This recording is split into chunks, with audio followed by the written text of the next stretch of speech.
தினம்தோறும் விளக்கேற்ற நல்ல எண்ணெய் இதயம் நல்லெண்ணெய். என நமது அரசு பொறுப்பேற்ற நாள் முதல் இந்த குறுகிய காலத்திலேயே மாண்புமிகு முதலமைச்சர் அவர்களின் தலைமையில் பல துறைகளில் கணிசமான முன்னேற்றங்களும் மக்களின் நம்பிக்கையும் பிரதிபலிக்கும் பல முயற்சிகளும் நடைபெற்று வருகின்றன. தமிழக வெற்றி கழகத்தின் வெற்றி என்பது ஒரு கட்சியின் தனிப்பட்ட வெற்றி அல்ல, ஒட்டுமொத்த மக்களின், தமிழக மக்களின் வெற்றி அது.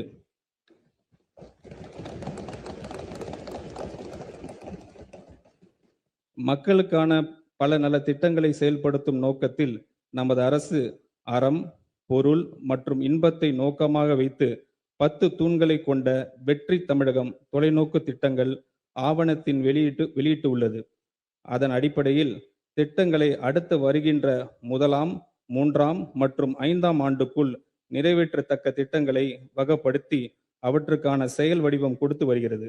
தேசிய அளவில் பல சமூக பொருளாதார குறியீடுகளை முன்னணியில் விளங்கும் மாநிலமாக தமிழ்நாடு பல ஆண்டுகளாக இருந்து வரும் நிலையில் தமிழ்நாட்டை வறுமை இல்லாத அனைவருக்கும் சம வாய்ப்பினை வழங்கி அதன் மூலம் சமூக நீதியினை நிலைநாட்டும் மாநிலமாகவும் 2036ஆம் ஆண்டுக்குள் $1.5 டிரில்லியன் பொருளாதாரம் கொண்ட மாநிலமாகவும் உயர்த்த தேவையான சமூக பொருளாதாரம் மற்றும் மனிதவள முதலீடுகளை மேற்கொள்வதற்கு நமது அரசு உறுதி பூண்டுள்ளது.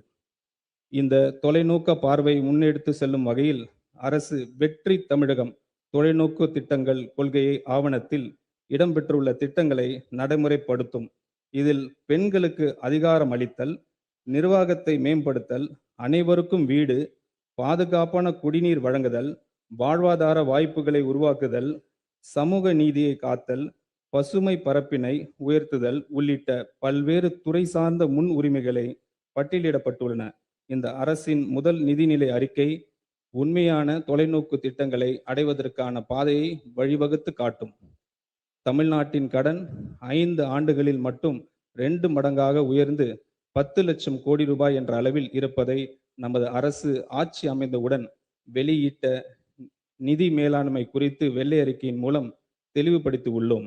மேலும் மாநில மொத்த உள்நாட்டு உற்பத்தி மதிப்பில் சொந்த வரி வருவாயின் விகிதம், வருவாய் பற்றாக்குறை, நிதி பற்றாக்குறை என பல்வேறு நிதிநிலை குறியீடுகளில் தமிழ்நாடு மற்ற இணை மாநிலங்களுடன் ஒப்பிடுகையில் பின்தங்கிய நிலையே உள்ளது.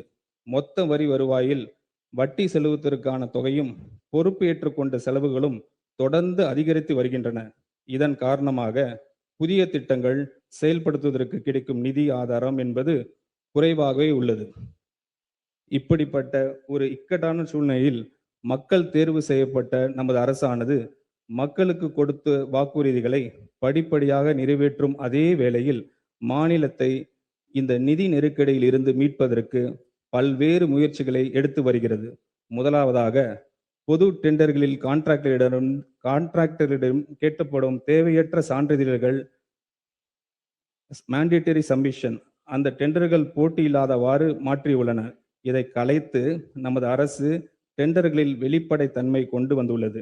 இரண்டாவதாக பல அரசு துறைகளில் அந்த துறையின் கீழ் பதிவு செய்யப்பட்ட கான்ட்ராக்டர்ஸ் மட்டுமே டெண்டர்களில் பங்கேற்க முடியும் என்று இருந்த நிலையை மாற்றி எந்த ஒரு துறையிலும் பதிவு செய்துள்ள கான்ட்ராக்டர்ஸ் தகுதி இருந்தால் பிறர் துறைகளிலும் டெண்டர்களில் பங்கேற்க முடியும் என்ற நிலையை அரசு கொண்டு வந்துள்ளது. மூன்றாவதாக இளைஞர்களுக்கும் சிறு தொழில் செய்பவர்களும் அரசின் டெண்டர்களில் முதல் முறையாக பங்கேற்க ஏதுவாக குறைந்த மதிப்பில் டெண்டர்களில் உள்ள பல்வேறு விதிமுறைகள் தளர்த்தப்பட்டுள்ளனர்.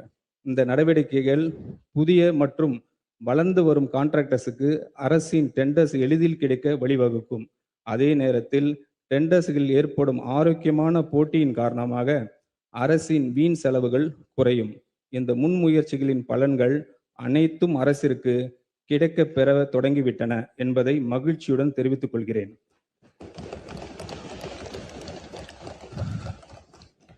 நமது அரசு பொறுப்பு ஏற்பதற்கு முன் டெண்டர்களின் மதிப்பீடுகளில் ஒரு பெரும் பகுதி சில தனிநபர்களுக்கும் சில கட்சிகளுக்கும் சென்றதை முழுமையாக தடுத்து நிறுத்தி ஒப்பற்ற சாதனையை நமது மாண்புமிகு முதலமைச்சர் அவர்கள் செய்திருக்கிறார். மேலும் பல அடுக்கு மற்றும் உயரமான அடுக்குமாடி குடியிருப்புகளை கட்டுவதற்கான திட்ட அனுமதியை பெற அரசிடம் வர வேண்டும் என்ற நிலையை நமது மாண்புமிகு முதலமைச்சர் மாற்றியுள்ளார். இந்த அனுமதியை அதிகரிப்பு பகிர்ந்து அளிப்பின் மூலம் டெலிகேஷன் ஆஃப் பவர்ஸ் சென்னை பெருநகர் வளர்ச்சி குழுமத்தின் நிலையிலேயே பெற்றுக்கொள்ள ஆணையிட்டுள்ளார். இதன் மூலம் திட்ட அனுமதியை பெறுவதற்கு நிலவி வந்த ஊழலை முற்றிலும் அகற்றியுள்ளார்.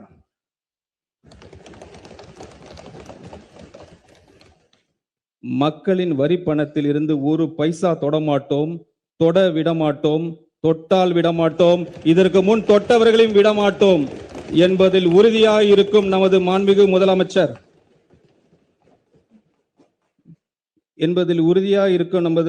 முதலமைச்சரை கண்டாலே, அவரின் பெயரை கேட்டாலே ஊழல்வாதிகள் அஞ்சி நடுங்கி ஓடி ஒழிவதை நாம் நிரந்தரம் பார்த்து கொண்டுதான் இருக்கிறோம்.